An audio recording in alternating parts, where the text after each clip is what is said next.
Assalamualaikum warahmatullahi wabarakatuh. Alhamdulillah wassalatu wassalamu ala Rasulillah. Amma ba'du qalu subhanaka la ilma lana illa ma 'allamtana innaka antal alimul hakim. Rabbi shrah li sadri wa yassir li amri wahlul 'uqdatam min lisani yafqahu qawli. Kali ini saya akan membahas tentang transmisi keilmuan atau spiritual Hadratus Syekh Kiai Hasyim Asy'ari melalui sosok santrinya yaitu Kiai Adlan Ali. Integrasi antara fikih dan tasawuf. Seperti yang kita tahu bahwa Hadratus Syekh Hasyim Asy'ari merupakan pendiri Jam'iyah Nahdlatul Ulama. Nah, di Nahdlatul Ulama, di tubuh Nahdlatul Ulama sendiri juga ada yang namanya Jatman Jam'iyah Ahlut Thariqah Al-Mu'tabarah An-Nahdliyah. Nah, hal ini juga menarik untuk kita bahas. Kenapa? Karena Hadratus Syekh Hasyim Asy'ari sendiri dalam Qanun Asasinya menetapkan tentang tasawuf yang menjadi pegangan besar. Jadi menjadi pegangan besar yaitu Imam Al-Ghazali dan Imam Junaid Al-Baghdadi. Nah, ini menarik karena santrinya sendiri yaitu Kiai Adlan Ali. Beliau adalah sosok santri yang juga masih keturunan Kiai Fakih Mas Kubambang dan juga adik dari Kiai Maksum Ali menantu Kiai Hasyim Asy'ari. Jadi Kiai Hasyim itu mempunyai ketertarikan kecondongan tersendiri terhadap santri-santri yang hafal Al-Qur'an. Nah, Kiai Adlan Ali itu juga adalah sebelum ke pesantren Tebu Ireng beliau sudah hafal Al-Qur'an. Karena beliau mondok sebelumnya sebelum ke Tebu Ireng tersebut. Selain beliau juga hidup dalam lingkungan pesantren yaitu di Gresik Kiai Fakih Mas Kubang yang sempat juga saling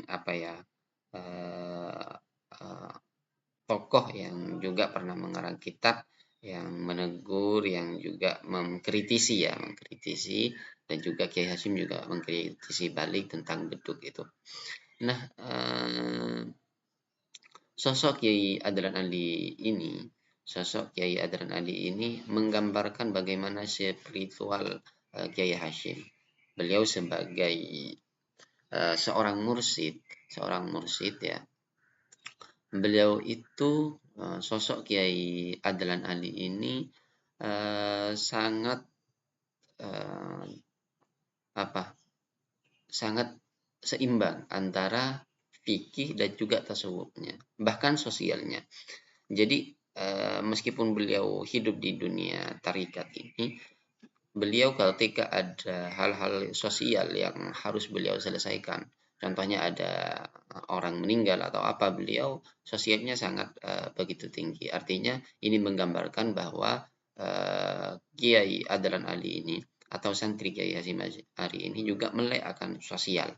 Nah, ini juga menjadi motivasi terhadap kita yang hidup di dunia tarikat, itu juga harus melek terhadap dunia sosial itu sendiri. Nah, Kiai Adlan Ali ini selain hidup di dunia tarikat karena beliau adalah ketua pertama Jatman, hidup di dunia tarikat, beliau juga dalam dunia fikih. Taklim wa ta'limnya juga sangat tinggi. Seperti yang kita tahu bahwa Hadratus Syekh Hasyim Asy'ari itu biasanya mengajar Fathul Qorib itu rutin setiap hari, 5 hari dalam seminggu, dipisah oleh hari Jumat dan Selasa di hari libur. Setiap setelah asar, Kiai Hasyim Asy'ari itu biasanya mengajarkan kitab Fathul Qorib. Nah, yang melanjutkan tradisi ini adalah Kiai Adlan Ali. Meskipun Kiai Adlan Ali nanti lebih fokus di pesantren Wali Songo di Cukil. Beliau mengajarkan Fathul Qorib itu di bulan Ramadan ya, menjadi kilatan. Nah, sampai ada suatu ketika bertanya, kok kenapa ngajar Fathul Qorib terus Kiai?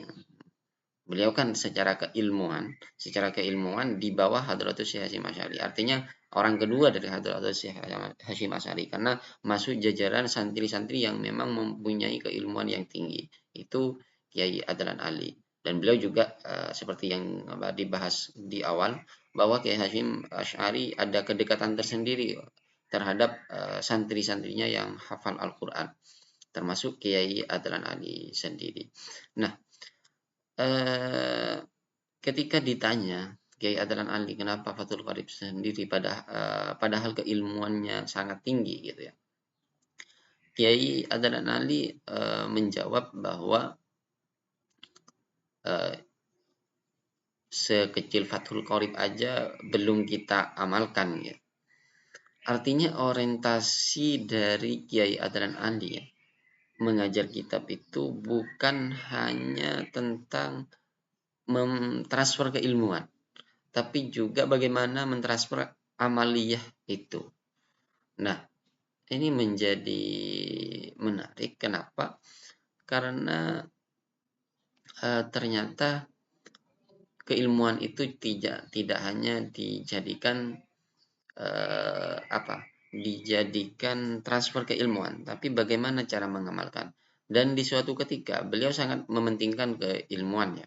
Ini yang menunjukkan bahwa ahli tarikat itu harus pertama harus ahli sufi itu biasanya atau para wali-wali Tuhan itu biasanya emang ahli fikih atau ahli syariat lah. Karena perkataan Imam Nawawi mengatakan bahwa laulal fakih waliyan maka wali.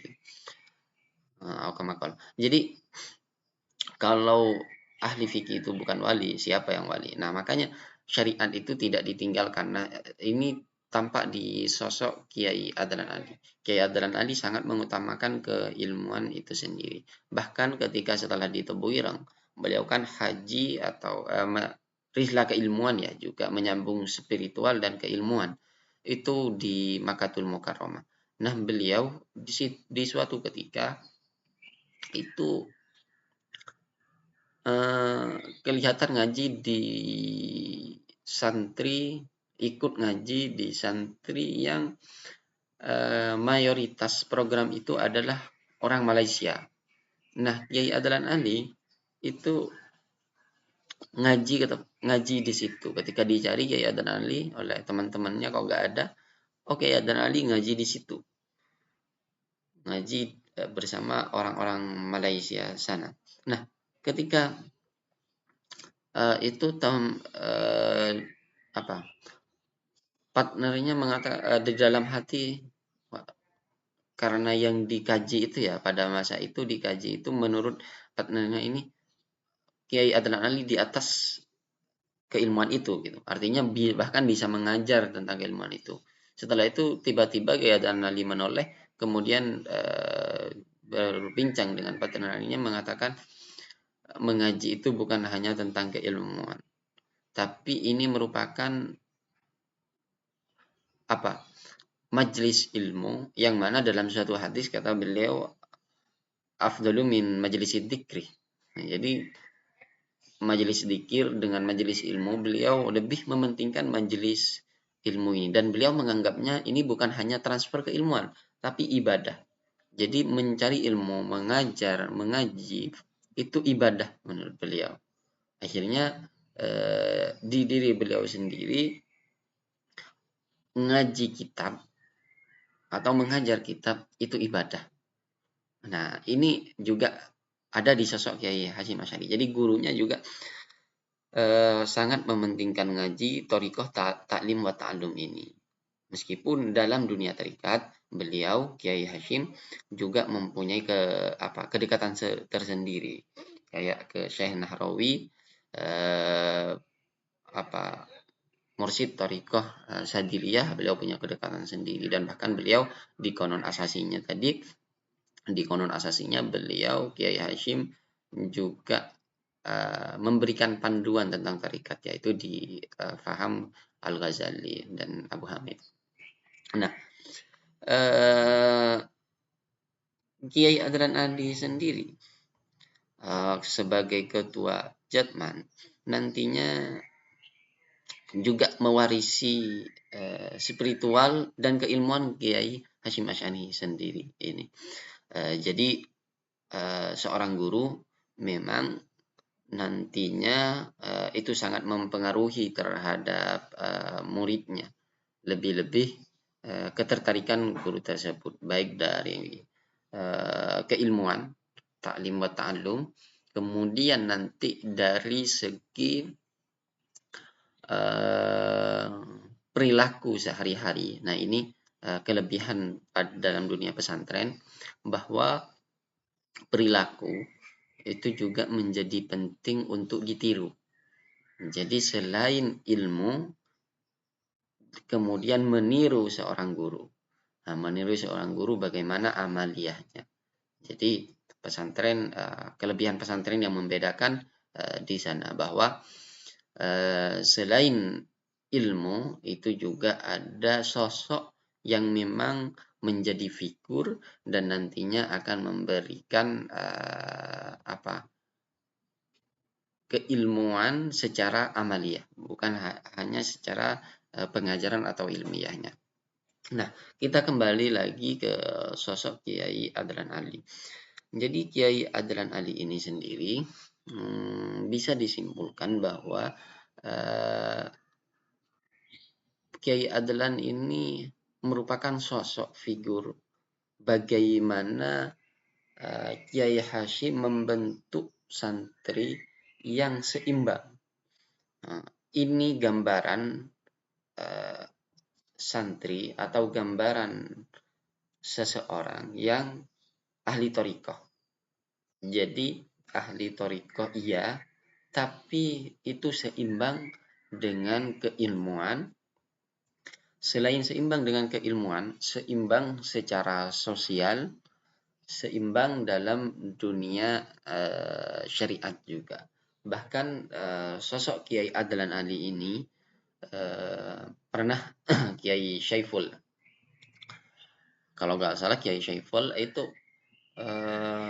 biasanya di Tebu Ireng itu ada ketan dicukir, ketan dan kopi di sana. Biasanya beberapa santri juga kalau hari libur itu ke sana. Nah, waktu itu ketemu dengan Kiai Adlan Ali di depan Pondok Pesantren Wali Songo. Beliau langsung cium tangan, ketika mendekat cium tangan.